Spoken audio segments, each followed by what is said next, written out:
Hey, nightmares. Tonight we descend into a place where truth curls behind glass and reflections are not your own. You step through the high, arched gates of the Estribro Monastery just as the last glint of sunlight slips beneath the tree line. The stone is cold beneath your feet, older than most nations, older than memory. The monks greet you with silent nods, their faces pale and smooth, their eyes never quite settling on yours. You're here for stillness, peace, a retreat from the noise of the world. Or so you tell yourself. But the silence in this place feels layered, as if beneath the stillness something breathes. The room assigned to you is small, bare, a single wooden bed, a candle, a mirror. The mirror. At first, you think it's a trick of the dim candlelight, the lack of reflection. You move your hand. Nothing, you lean closer. The surface is clear, silvered, perfect, and utterly empty. Your reflection is gone. You touch your cheek, press fingers to your jaw, you wave. Still nothing. A small plaque beneath the mirror reads, in delicate script, "May you face only truth here." You laugh uneasily. Maybe you're tired. Maybe the mirror is old, warped. But the air feels denser now. The walls breathe. A monk passes by your open door. You call out to him. He pauses, tilts his head. "They do not lie," he says, eyes glassy. "They only refuse." That night, as you lie in bed, the mirror hums. Not with sound, but presence. Your skin tingles when you face it. Something is watching you from the other side, but not with your face. You remember a childhood fear. The idea that mirrors might be windows, not walls. That something might stare back. Tonight, you realize you were right.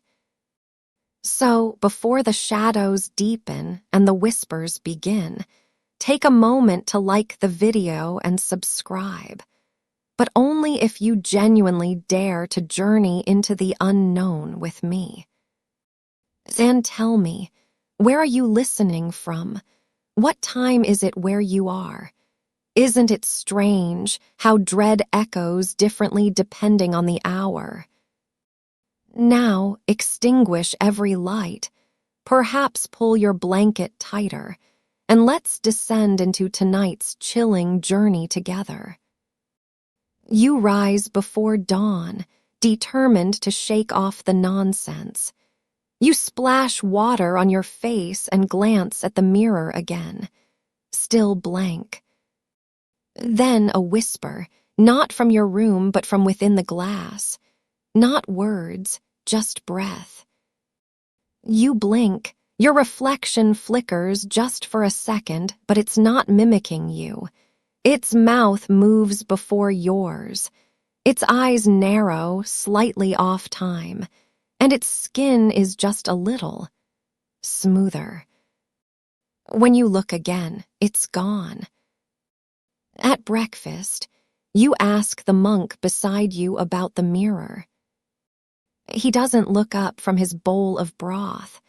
"They show nothing unless something is missing," he murmurs. "What did you lose?" You shake your head, unnerved. But deep down, you know there is something you can't name, some part of yourself. Maybe not lost, but left behind. Forgotten. The Abbey's library holds records of the mirrors. Faded drawings, inked warnings.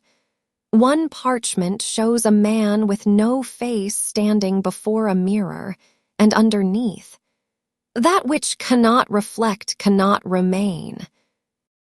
You stare at your empty mirror again that night, and it stares back, patient. There's a soft tap from inside the glass. It's not loud, not demanding, just waiting. Outside, the wind howls across the stones, but it never rattles your window. It has no need. The storm is in here now, behind your walls, behind your eyes, behind your mirror. You dream of mirrors. Not one, but hundreds, crowding the walls of a vast cathedral with no roof, the sky a dull red bruise above. Each mirror reflects something different. A child crying, a monk screaming, a face peeling like wax under a flame. None of them show you. When you wake, your hands are cold, your fingers stiff, as though they've been clenched all night. You glance at the mirror. It's still there, still blank. But the candle you lit before sleep has burned down more than it should. Time passed, differently. You're not alone in this. At breakfast, you overhear hushed voices in the refectory. Words like veil and purgation float across the table. One monk's hands shake as he sips his tea, eyes darting to the hall. You wait until he's alone and ask gently about the mirrors. They echo, he says, not looking at you, but not sound, not words. What then? Choices, a pause, and sins. That evening, after Vespers, you roam the dark hallways. The monastery changes after sundown. Shadows stretch longer than they should. The air carries the scent of old wood, faint mildew, and something metallic, like blood or rust. You pass a mirror in the corridor, tall, thin, Baroque in design. You don't intend to stop, but your legs betray you. There's something in it. At first, it looks like static. Not digital, but that strange flickering like heat waves rising off asphalt. Then it clarifies. Not your reflection, no, but a boy, perhaps 10 years old, holding a doll and sobbing. You feel the grief like a punch in your stomach. It's not your memory. You've never seen him before. But something inside you aches, as if you've left him behind. Then the mirror dims. Behind you, a whisper. Why did you forget me? You whirl around. Nothing. When you face the mirror again, it's blank. You walk faster now, but every turn brings another mirror. Some tall, some small, all empty. And yet the air is charged, like every pane remembers something you don't. You reach the library. It's dimly lit, smelling of ash and leather. In the archives, you find a collection labeled Specula Obscura, 1421. A monk's account reads, "We covered the mirrors again. Brother Andal began screaming at his reflection, said it knew secrets his heart had not yet learned. Before the morning bell, he had clawed out his eyes." And then, scrawled beneath in red ink, "Truth can be heard in silence if the mirror listens long enough." You sit in the dim silence of the library, breath shallow. Mirrors that echo, but not sound. A bizarre fact from Czech history surfaces. In the 16th century, alchemists believed that if you spoke your sins in front of a black mirror, the glass would absorb the guilt. But some warned, too much sin, and the mirror would begin to leak. What leaks from your mirror? Later that night, in your room, you light the candle again. You sit before the mirror, watching it not watch you. The silence grows louder. Your breath fogs the surface. No reflection, just mist, then tiny rivulets forming an image. It's a mouth, not yours. It opens. You stumble back. The mouth doesn't speak, but a sound leaks from somewhere else in the room, soft and wet, like lips parting behind your ear. You spin around empty air. The mirror is fogged again. You wipe it, it's cold, icy. Your fingers come away damp and there's something sticky. You don't smell blood, not exactly. But you taste iron on your tongue. You think of something the monk said. They do not lie. And it clicks. Maybe the mirrors don't fail to reflect you. Maybe they refuse. Refuse to show someone who no longer has a true self to reflect. Or worse, someone whose truth is better left unseen. Outside your room, you hear footsteps, bare, hesitant, stopping right at your door. Then, something brushes the mirror from inside. Not a tap this time. A scratch. The scratching continues long after the footsteps fade.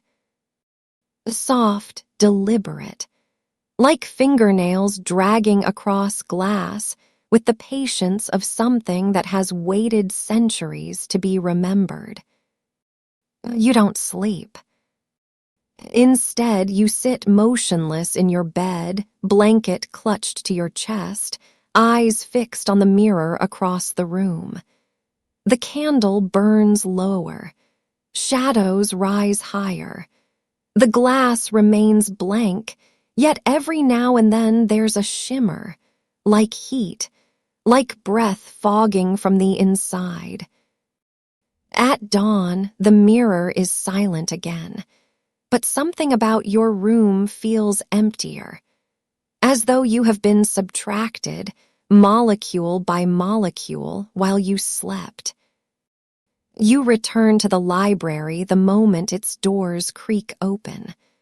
The librarian, the same hollow-eyed monk from yesterday, greets you with a nod. His lips stretch thin, not quite a smile. You ask him if there are more records of the mirrors. He hesitates, then pulls out a bound manuscript wrapped in faded cloth. "A Brother Clement's journal," he says, voice brittle as parchment. "He was the first to go missing." Inside, the ink is erratic, sometimes neat, sometimes manic. You read slowly, each page pulling you deeper. I have stared long enough, I think. The glass does not judge, yet I feel judged all the same. Yesterday I saw a version of myself with no mouth. It simply smiled. When I sleep, I wake closer to the mirror. I no longer remember walking. I have begun leaving notes for myself, yet the handwriting is no longer mine. You shudder on the final page. Tonight I enter. If I do not return, burn the glass. There is no entry after that. The monastery's logbook confirms it. Brother Clement was declared missing in 1743. No body, no farewell, just vanished. But you've seen the date before. On your mirror. Etched faintly in the bottom right corner of the frame, nearly invisible unless lit just right. 1743. You return to your room. You turn the mirror toward the light. There it is again. You whisper his name, Brother Clement. And then your face returns. But it's not your face. It's older, thinner, eyes too wide, mouth slightly parted like it's mid-scream, but silent. The lips curl into something like a smile, and then, just before fading, it winks. You stagger back, breathing ragged. You knock over the candle. It sputters out. Darkness. You relight it with shaking hands. When the flame returns, so does your face, normal now. Pale, sweating, but still yours. You can't be sure anymore. Later, you ask the librarian again, what happened after Clement vanished? He hesitates, then tells you almost a whisper, the mirror was moved to storage, but it returned. You blink. Returned how? No one carried it. You feel your heart falter, like a breath cut short. There is no storage room anymore, he adds. It's room 13 now. You recognize the number from whispers. Room 13 is sealed. Never entered, never cleaned. You ask why. He leans in close. Because it reflects even when there is no one inside. You press your hands against your temples. You want to leave, but you can't. Because last night, when your face vanished again, something else remained in the mirror, just for a second. A silhouette, a monk's robe, head bowed. You whisper the name again. Clement. No answer. But later, as you walk the corridor past room 13, you swear you hear humming. Faint, rhythmic, not joyful. Like someone trapped, singing to stay sane. You press your ear to the door. And from the other side, in a voice identical to yours. Stop looking. You don't breathe. You run. That night, you try to cover the mirror with your blanket. It falls off on its own. You don't replace it. And in the morning, the face that greets you isn't entirely wrong. But the eyes, they're not tired from sleeplessness. They're tired from watching you sleep.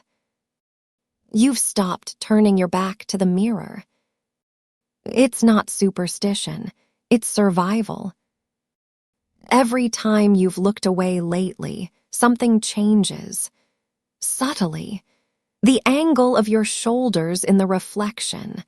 The slight delay in your blinking. A smile, faint and unearned, curling on your doppelganger's face when you are dead silent. But nothing prepares you for the moment your reflection returns fully, without your permission. It's midday. You're scribbling a journal entry on the edge of your bed, thinking maybe if you document the strangeness, it'll lose its teeth. The mirror is quiet, empty. Then it flickers, and suddenly you're there. Clear, crisp, but not moving. You raise your hand. The reflection doesn't follow. Instead, it begins to write. You squint. The handwriting is familiar. It's yours. But the words are not. You never told them. You left it behind. You still pretend it didn't happen. Your hand trembles. You whisper, what didn't happen? and your reflection smiles. You know. It's then you remember. The girl in Prague, the wet cobblestone, the scream, the silence that followed. The way no one found her, the way you kept walking. You hadn't thought about it in years. The mirror had. That night, you return from prayers to find your room colder than before. The candle won't light. Your reflection is already waiting, grinning. You feel sick. You turn the mirror to the wall. The reflection persists. On the wall itself, like it's burned into your vision. You begin to shake. The monks offer no comfort. You confront one, Brother Janik, with your story. He listens patiently, then says only, "The mirror is a confession, and you're still lying." You snap, you scream at him. But as you do, you catch a glimpse of your face in his glasses. You're not angry there. You're delighted. That night, you cover the mirror again. Tape the blanket down, block it with the nightstand. But you still feel watched. Worse, judged. A Czech folktale surfaces in your mind. Ziar Cadlo Dushi, the mirror of souls. Said to reflect not the flesh but the flaws. Used by ancient monastics to purge themselves of sin. If it rejected your face, it meant the soul was lost. Most who failed the reflection would blind themselves, hoping their next vision would be purer. Some never saw again. Some never stopped seeing. Around 3 a.m., the scratching begins again. But this time, not from the mirror. From inside your ears. You claw at them. Blood, silence, then a voice close and cold. Repent. You stagger to the chapel, desperate.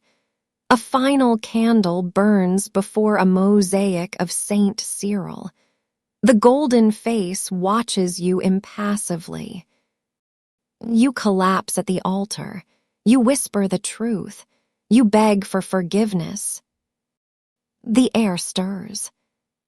You return to your room. The mirror now shows you fully. Hands bloody, face raw, eyes wide. But you're not moving. And behind you in the reflection, something waits in the corner. Featureless, breathing. You turn. There's nothing there. You turn back. It's closer. You finally sleep, if it can be called that. A dream of mirrors, thousands of them, each containing someone you used to be. Some scream. Some stare. I'll blame you. You've started avoiding your room. Not because of what you see in the mirror, but because of what you don't. The monks notice. They don't ask. They only watch, quietly, like they're waiting for a step you haven't taken yet. You overhear 2 of them speaking in Latin behind the cloisters. One word stands out again and again. Specularium. Later, you find it mentioned in a crumbling codex in the library's restricted section. You're not supposed to be there, but at this point, the concept of permission feels laughably thin. The word refers to a specific place, the chapel of the glass saints. A sealed chapel deep in the oldest wing of the monastery. Long closed off. You find it by accident, or perhaps by design, following the scent of cold iron and old stone. Its door is different from the others, carved with spiraling patterns that pull your eyes in, make your pulse stutter. The lock is broken, yet the door stays closed until you touch it. Then it swings open. Inside, silence, thick, clinging. Even the echoes refuse to speak. The chapel is small, rounded. Walls lined with 13 mirrors, each massive, ornate, and slightly tilted inward, as if gazing toward the stone altar at the center. But none reflect you. Not even a flicker. They reflect other things. One shows a girl sobbing in a pew, her mouth open but no sound escaping. Another shows monks kneeling in a line, robes soaked in what looks like black ink, or is it blood? A third shows your bedroom but slightly off, the window S in the wrong place, the bed unmade, a figure curled beneath the blanket. But you're standing there too, just behind the reflection's edge. You walk to the altar. On it, a mirror the size of a dinner plate, framed in gold, resting on a bed of ash. The plaque beneath it reads, "To reflect is to surrender." You reach for it and something pulls back, a resistance in the air, not physical, psychological. Like the mirror is afraid of you. Or disgusted. The moment your fingers graze the frame, your head is flooded with whispers, dozens of voices murmuring, pleading, accusing. You drop it. The sound echoes, dull, heavy. No glass shatters, but one of the mirrors on the wall cracks from top to bottom. In that crack, a face forms. It's yours. But it's kneeling. And behind it, glass saints. Figures in robes, faceless, their surfaces silvered, their hands clasped in prayer. Not statues, not quite. And they're turning. You bolt from the chapel. When you reach your room again, your mirror has changed. The reflection is back, but only halfway. Your face is split down the middle. One side smooth, human, the other side metallic, glassy, eyeless.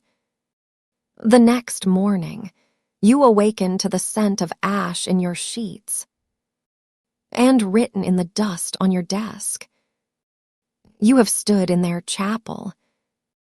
You cannot pretend to be whole. That day, Brother Janek avoids you entirely. You try to confront him. He simply bows and says, "The glass saints don't forget." You don't know what they want. But you do know this. The more you learn, the less your reflection belongs to you. The mirrors are patient. And they're collecting something. Not images, not memories. Versions. You find Brother Pavel's mirror in the courtyard well. Not the real mirror, the real one's gone. Removed from his room last night after he smashed it with his bare fists. Left his knuckles raw, bleeding. He hadn't spoken since. But the pieces turned up where no one could explain. Floating in the monastery's old well, a place sealed long ago. The water below was undrinkable, tainted by rust, rats, time. No one ever goes near it. Yet you're drawn there. The surface is oddly still, reflecting not the sky, but something darker. You lean in. There's a piece of glass shimmering below, impossibly bright in the stagnant water. Your face forms on its surface, but doesn't blink when you do. It smirks. Behind it, faintly, someone else is watching. A woman, gaunt, draped in what might be a funeral veil, standing just out of sight. You stagger back. Later that day, you find Pavel in the garden, his hands wrapped in blood-stained cloth. He's muttering scripture to himself, eyes glazed. You ask him why he did it. His head snaps toward you. "I didn't break it," he hisses. "I set it free." He grabs your arm hard enough to bruise. They don't need us to watch. They need us to obey. That's why we vow. That's why we stop seeing. You pry yourself free. He stumbles backward, laughing in short, choked bursts, like someone trying to remember how joy works. By evening, his room is empty. No trace of him, not even footprints in the dust. Just the stain of old blood on the floorboards, still faintly wet. And on his desk, a small mirror shard with your face already inside it, blinking, smiling, watching. You begin to understand. These mirrors aren't just glass, they're witnesses. And sometimes, witnesses don't just observe. They remember. They punish. That night, you return to the chapel of the glass saints. You need answers. Inside, the 13th mirror, the cracked one, has now shattered entirely. The pieces lie carefully arranged on the altar, forming a shape like a sun or an open eye. The silver saints still line the walls, but one of them is missing. There's an indentation in the dust where it stood, and next to it, a bare footprint. You feel a presence behind you and turn quickly, only to see your own face staring back at you from the mirror closest to the entrance. Only, this version of you isn't wearing monastery robes. They're wearing Pavels. You look down. You're in your usual clothing. You look back. The reflection raises a finger to its lips. Then grins, slowly, teeth too long, too sharp. The mirror goes dark. Back in your rooms, the mirror is uncovered. You know you covered it, you know. The frame has split at one corner, not from impact, but like something pushed from within. And there's a word scrawled in condensation across the glass, though the room is dry. Confess. You whisper back, to what? The surface ripples. And then the glass bleeds. A thin trickle, not blood exactly, too black, too cold. It slides down the wall, disappears into the floorboards. In the silence, something cracks inside you. Not fear. Not madness. Recognition. You are being judged. Not by God, not by man, but by reflections that know every truth you've buried. And one of them is walking your halls now. You begin marking the hours by the moments the mirror moves. Not the hands of a clock, not the sun's rise or fall through your window, but by the changes. At 3:12 a.m., the glass grows warm. At 3:17, your reflection's pupils dilate while yours remain still. At 3:21, the mirror fogs and words appear backwards in the mist. You're almost ready. By morning, the mirror is blank again, but now you see faint scratches beneath the glass, not etched in the surface, but trapped inside the silver. Tiny carvings, names, symbols, numbers.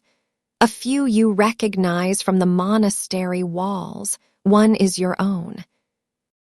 That day, you seek the one monk who hasn't spoken a word since your arrival, Brother Aurel. He sweeps the hallway outside the refectory every morning, staring at the floor like it offends him. You ask gently if he's ever seen the mirrors move. He drops the broom. Without looking up, he whispers, "They're not mirrors, they're mouths."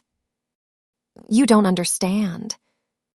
Until he lifts his sleeve. His forearm is covered in thin red slashes, rows of mirror glass embedded in the skin, grown over like bone. "They show us what lies beneath," he mutters. "Not what we are, what we hide." You stagger back. He continues almost kindly. "Some reflections aren't cast, they're extracted." You run. Back in your room, you open the window for the first time in days. You crave air, movement, something unwarped.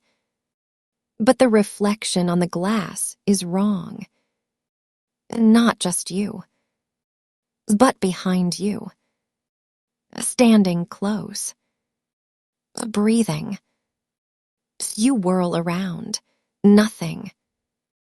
When you look again, the window is fogged.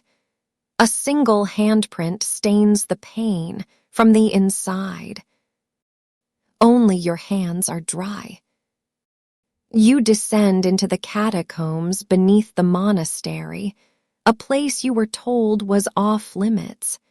You follow the scent of wax and rust. Down there, beneath centuries of dust, you find the workshop. A forgotten room of shattered frames and warped silver. And in the center, a vat. Silver, pure. Molten. Still warm.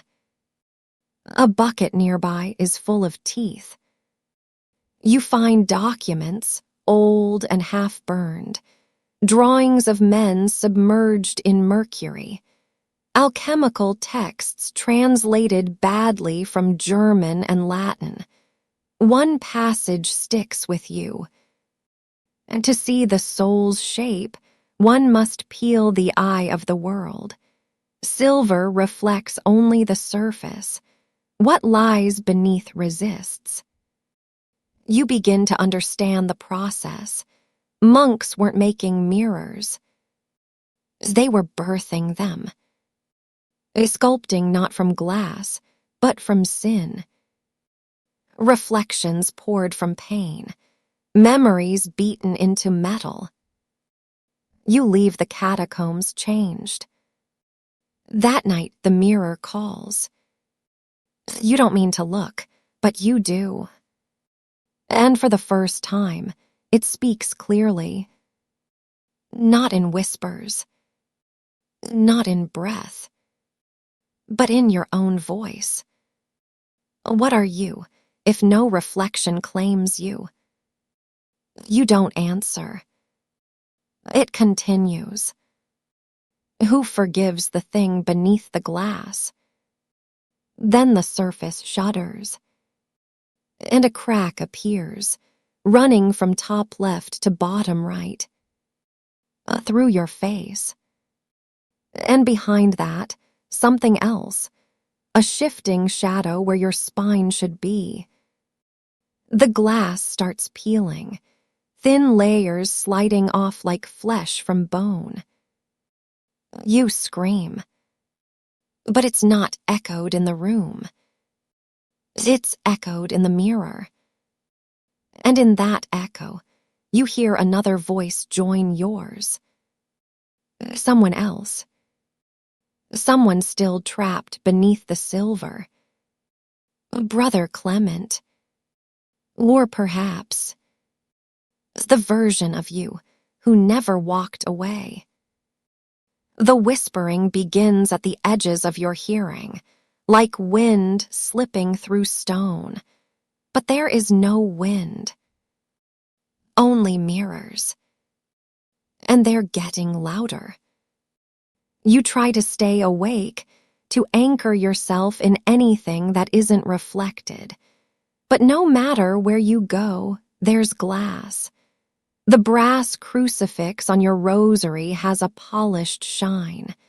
A spoon on the breakfast table winks with warped silver.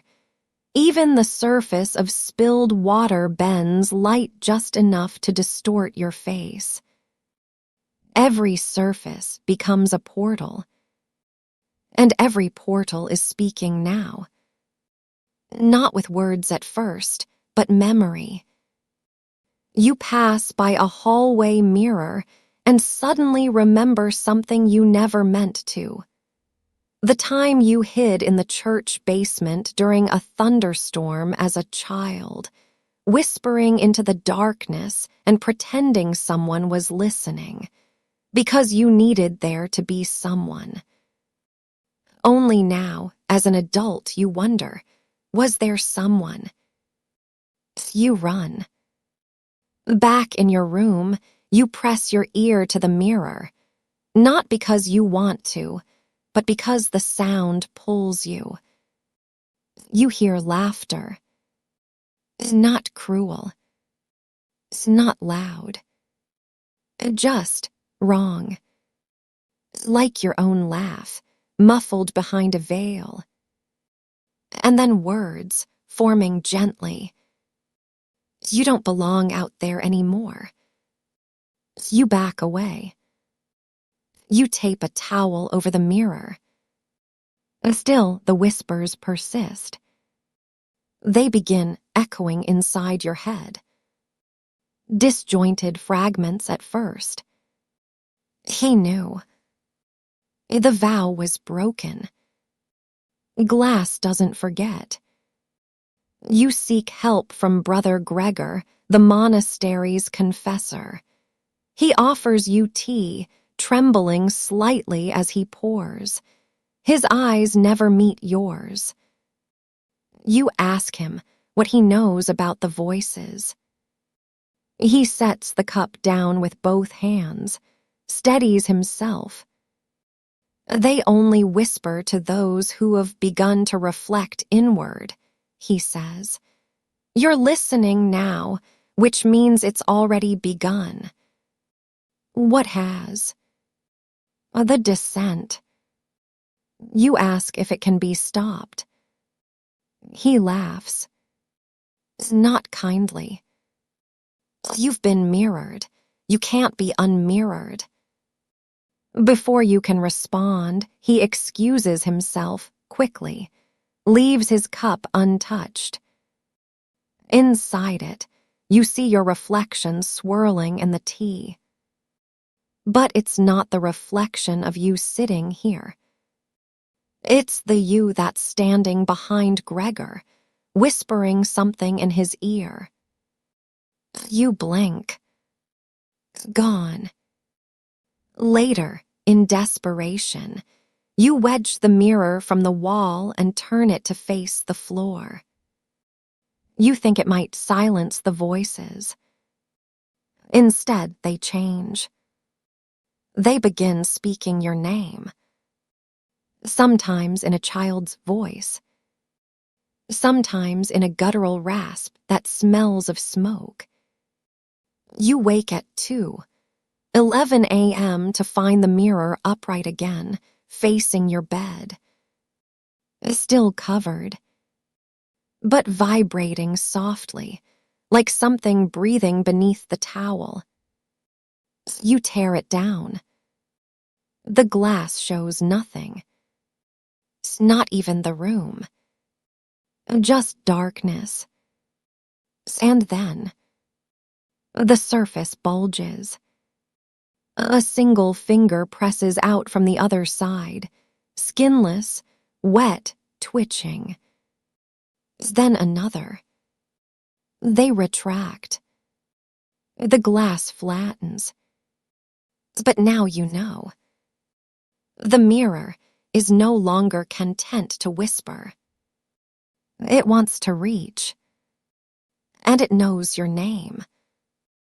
You finally ask the question that's burned behind your teeth for days. What's in room 13? No one answers directly, not at first. Brother Janik crosses himself. Brother Aurel walks away entirely. Brother Gregor only murmurs, not what, who. It's the librarian, frail, near silent, who finally meets your gaze and whispers. It's where the mirror never stopped reflecting. He hands you a key. Rust coats its teeth, and the iron is warm. Too warm, like it's been held tightly by something with no blood. You wait until nightfall. The hallway to room 13 is different from the rest, narrower. The light from your candle feels smothered here, swallowed into stone. The silence becomes too perfect. No creaks, no scuttles, not even your breath. When you reach the door, it already seems ajar. You didn't open it. But something wants you in. You step inside. Dust everywhere, so thick it hangs in the air like smoke. You wave your hand, stirring ghostly trails. The smell hits you next. Not rot, not mold. Metal. Room 13 contains only a chair and a mirror. The chair is made of dark wood, etched with tiny sigils. Some you recognize from the catacomb texts, others carved too deeply to be mere decoration. It faces the wall where the mirror hangs, nailed into stone as though it's been trapped there. This mirror is unlike the others. No ornamentation, no plaque, no decoration, just a sheet of blackened silver rippling faintly like the surface of oil. You take a step closer, then another, and then you see it. Your reflection. But it's you as you looked in childhood, around 7, knees scraped, eyes wide, mouth half open in the shape of a question you never asked. He stares at you and doesn't blink. The whispering begins again. It's not around you. From inside the room. Behind the mirror. He stayed too long, the voice says. He wanted to know. Now he is known. You back away. But the mirror moves. Just slightly.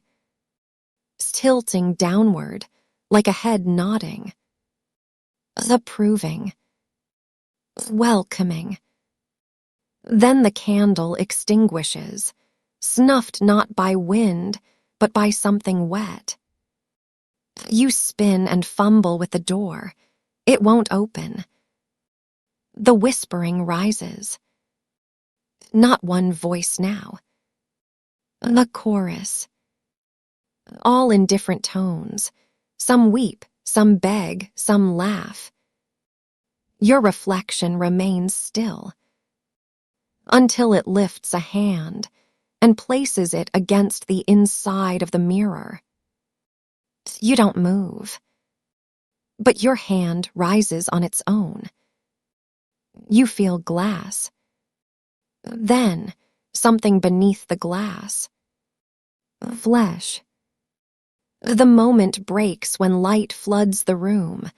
A monk stands at the door, panting. "Out!" he commands. You obey. The door slams shut. The whispers end. You never saw that monk's face. You don't think you want to. Later, you check your room. Your mirror has changed again. It now shows room 13. You see the chair. You see the mirror. And for a brief, breathless moment, you see yourself sitting there, smiling and waiting.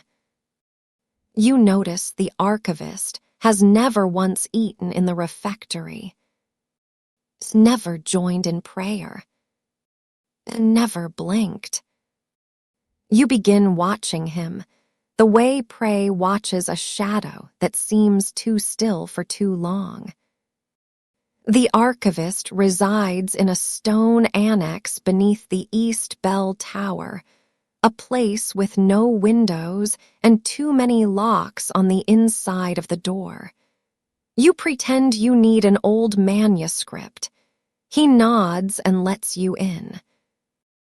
His room is colder than the catacombs. The scrolls line the walls, all bound in faded leather or thin metal clasps. One entire shelf appears scorched. He says nothing about it, just gestures for you to sit. Then he smiles. No lips. Just teeth. Small, white too many. They don't sit flat against his gums, but instead seem to curl inward, as though his mouth is an aperture that doesn't fully close anymore. You feel ill.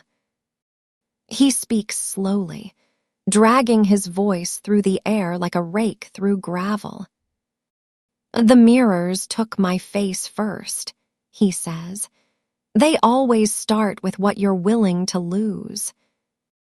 You stammer, ask what he means. He tilts his head almost fondly. You think they care about eyes, hands, breath. They feed on fragments, regrets, lies, secrets. He opens a small drawer and hands you a black velvet pouch.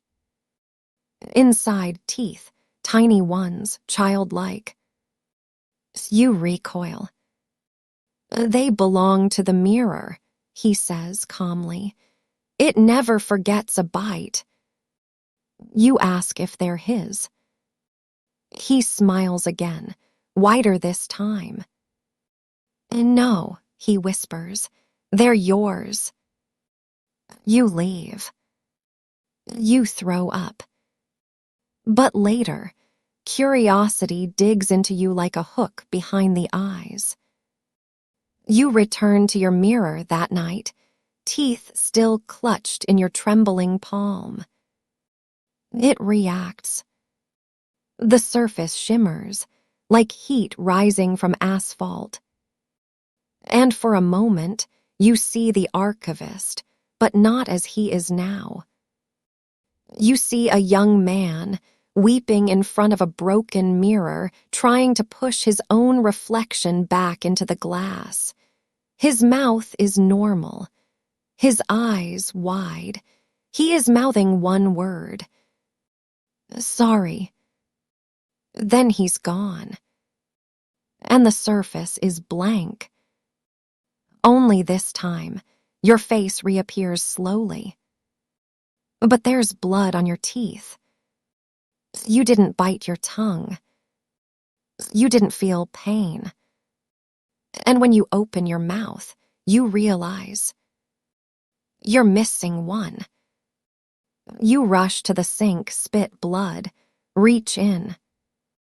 There's a gap near the back that wasn't there yesterday. And the mirror. It's smiling. In the days that follow, the archivist begins leaving notes under your door. Each one is a drawing of you, sometimes in monk's robes, sometimes as a child, sometimes asleep with your eyes open. Beneath each, a short caption. One reads, "This version won't last." Another, too reflective, too soft. The last note arrives without a drawing. It simply reads, "Soon you'll reflect perfectly, and then you'll be allowed inside." There comes a moment when the mirror stops imitating you altogether. At first it was subtle, a blink slightly offbeat, a breath that fogs the glass even when you're holding yours. Then, one morning, you lean forward to examine a cut on your cheek, and your reflection just stares back, unmarked, smiling. Smiling. You don't remember the last time you smiled like that. You touch the mirror. The glass is colder than ever. You watch your own finger press against the surface, but in the reflection, the hand remains still. Your chest tightens. There's something behind the reflection. A movement. Not a shadow. Shadows don't tilt their heads in time with your pulse. You scream. The face in the mirror keeps smiling. You rip the sheet off your bed and cover the glass. Tape it down. Block it with furniture. But mirrors are everywhere now, not just glass. Polished wood, a bowl of water, even a monk's eyeglasses reflect your shape. Or something that used to be your shape. You're no longer sure. In the corridor outside room 13, you pass a window and catch a flicker of motion. You stop. Your reflection is already standing there, waiting. It lifts its hand and taps gently on the inside of the glass. Tap. Tap. Tap. You run. You hide. But that night, the whisper returns. This time clear. From within the mirror, and around you, and inside your mind all at once. Why do you assume it was ever you in there? You sleep on the floor now, away from reflective surfaces, but the dreams follow. You dream of halls full of mirrors, each holding a different version of yourself, screaming, laughing, kneeling, running toward the glass but never breaking through. And in every dream, one version isn't locked in. One version is watching. You wake up sweating. You grab the black velvet pouch the archivist gave you. There are more teeth now. They weren't there yesterday. And they're arranged in the shape of a smile. You begin to suspect the mirrors aren't reflections at all. They're eyes. Watching. Recording. Replicating. And sometimes replacing. You return to the chapel of the glass saints. You need answers. The 13th mirror is gone. Only the empty frame remains. On the wall behind it, scrawled in a shaking hand, It is free now. You run your hand over the wall. The surface is smooth, but warm, almost breathing.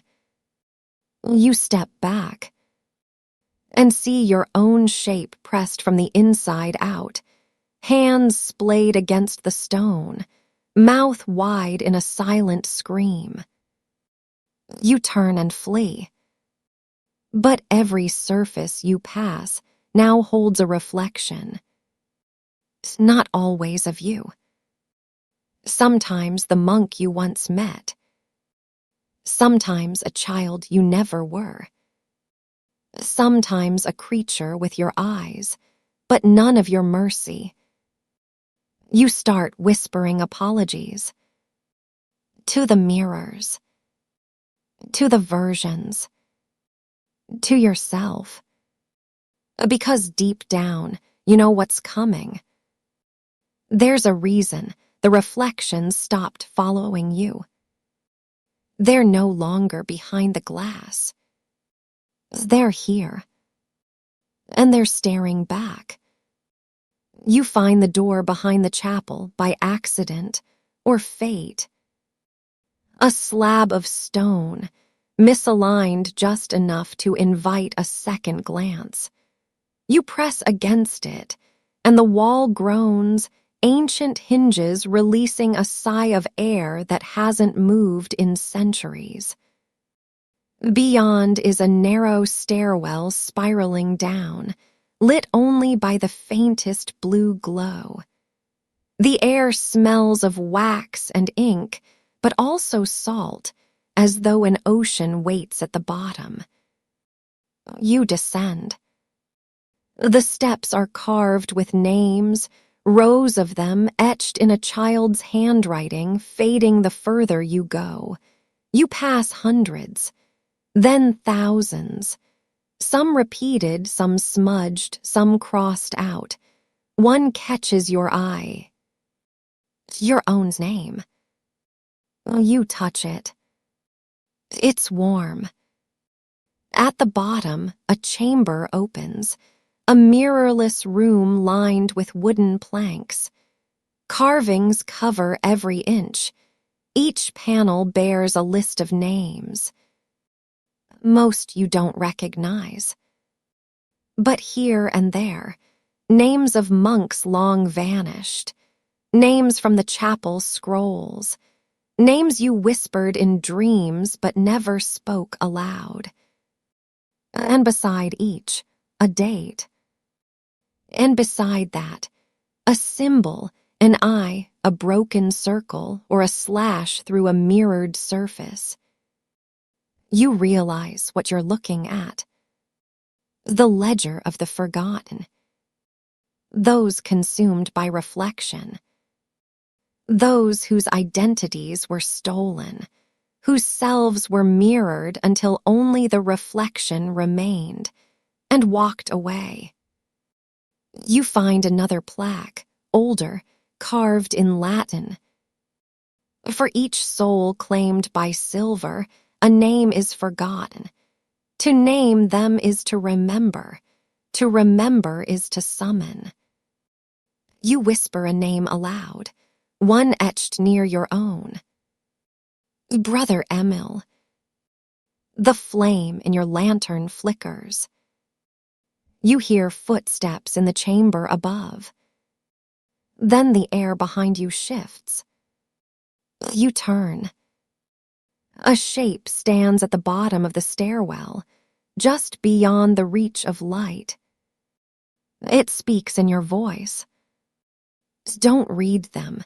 That's how they crawl back in. You run. Back up the stairs, through the chapel, into daylight that feels sharp and wrong. The sun shouldn't feel like this, like interrogation. Back in your room, your mirror is uncovered. But now it shows the chamber you just fled. The camera-like angle sweeps slowly, left to right, across the wall of names. Then stops. zooms in on yours. Below it, a new inscription is being carved from the inside of the glass. Not with tools, with fingertips. Ready to forget. The surface warps, then steadies.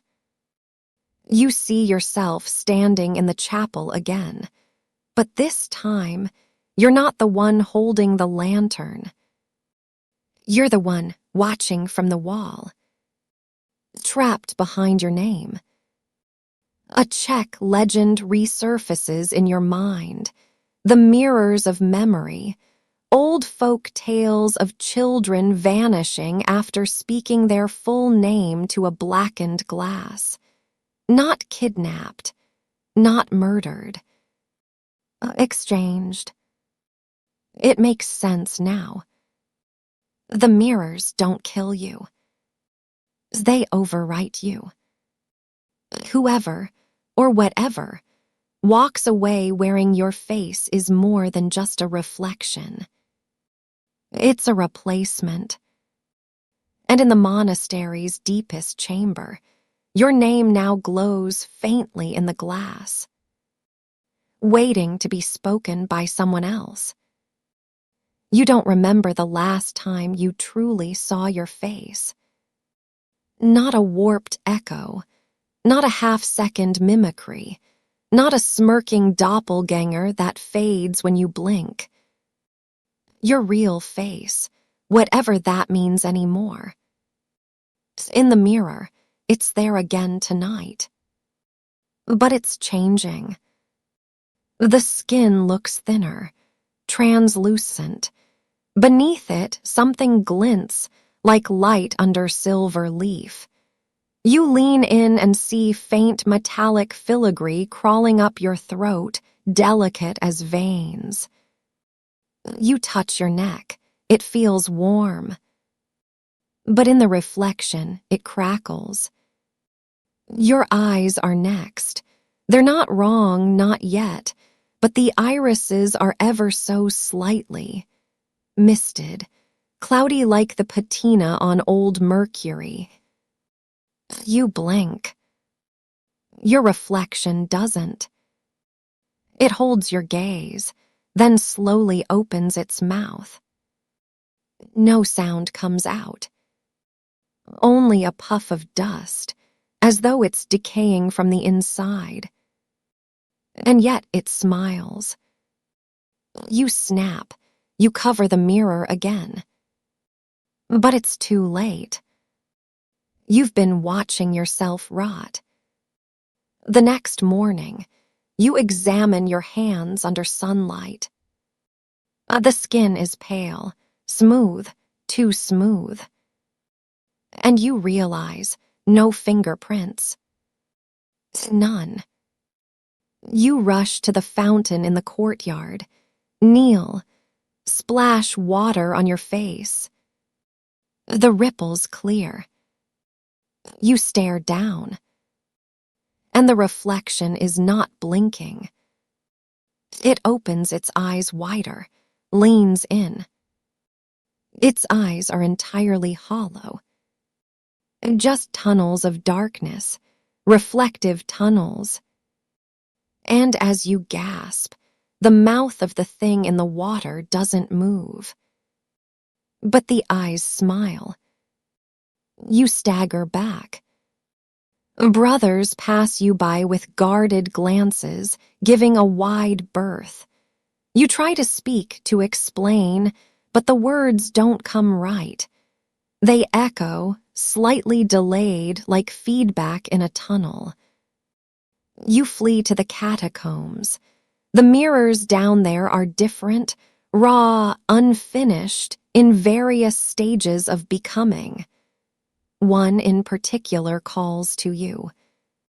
It's liquid silver spread over a cracked stone wall. Your reflection there is less human, but truer. You stare. And the voice behind you says, "This is what happens when you don't confess in time." It's Brother Aurel, only, not. His eyes shimmer like yours now, too bright, too clean. You whisper, "What's happening to me?" He answers with a phrase that doesn't belong in any language, but you understand it anyway. The self has many layers. You've peeled off too many. You leave. Back in your room, the mirror is gone. The wall where it hung is bare, but the outline remains, a scorched silhouette in the shape of a frame. And a message, finger-painted in reflective liquid. Step through. You approach slowly.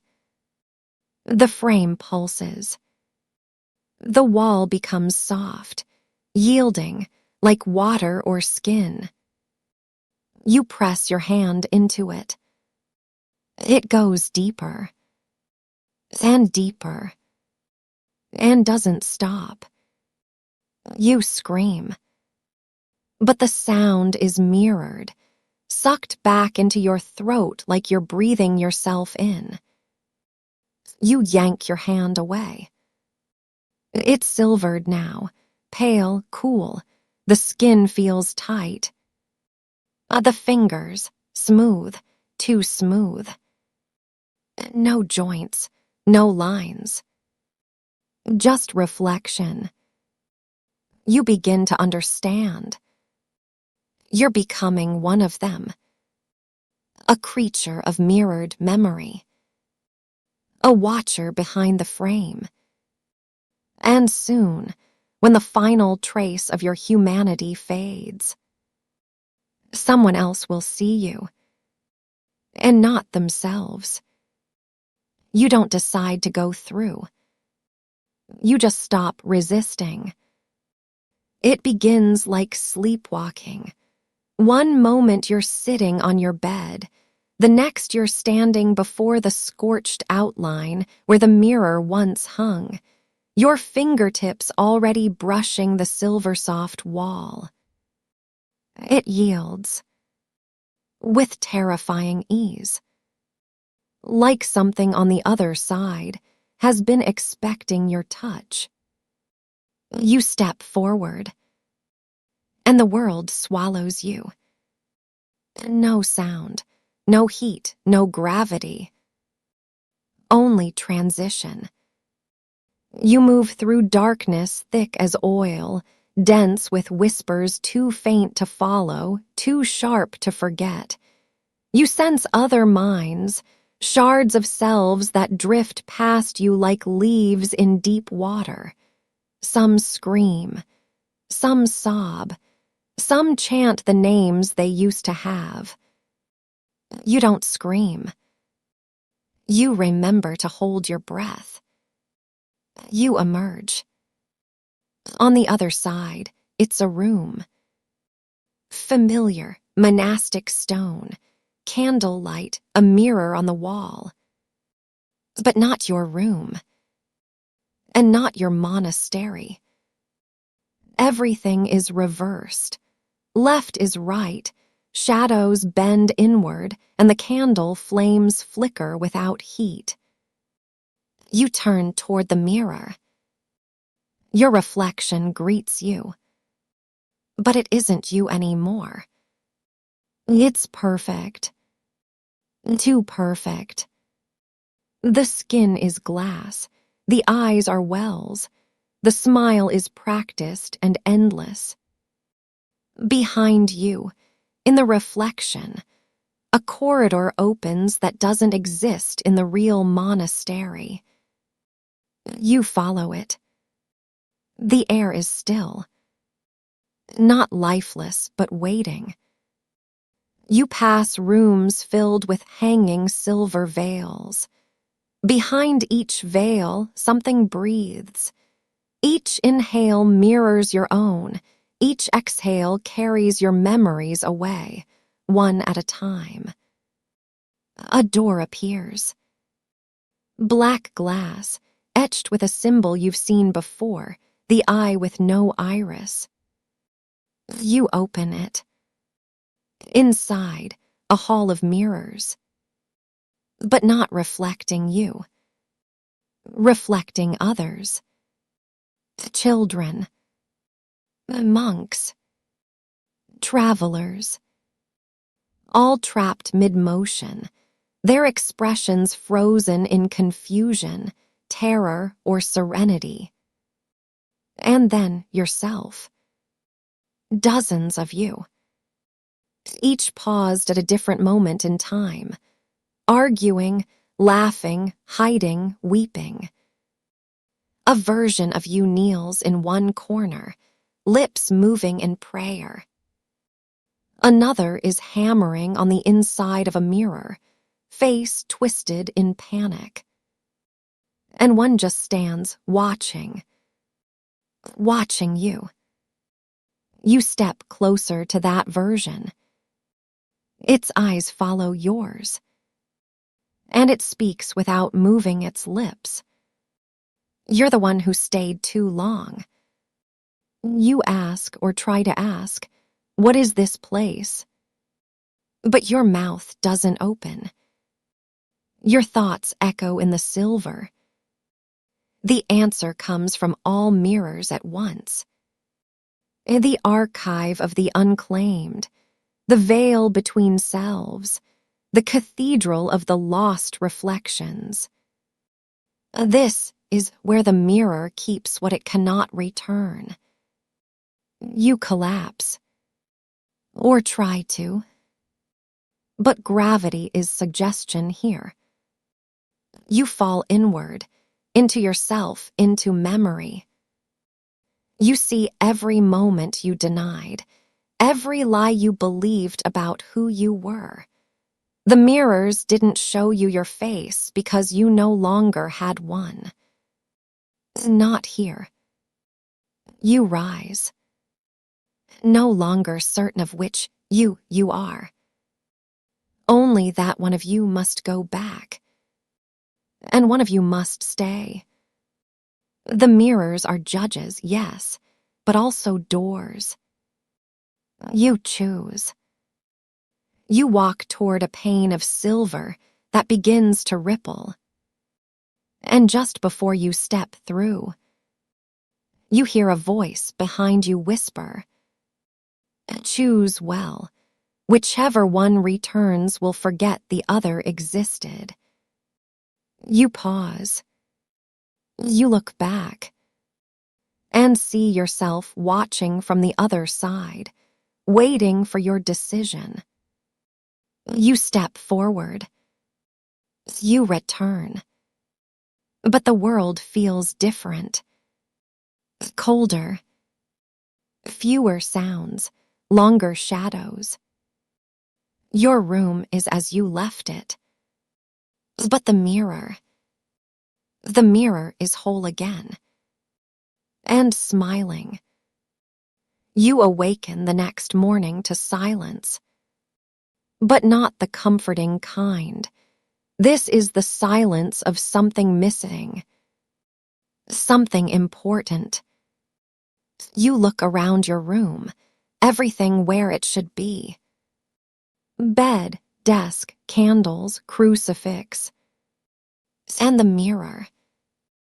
Polished, perfect. You don't want to check it. You need to.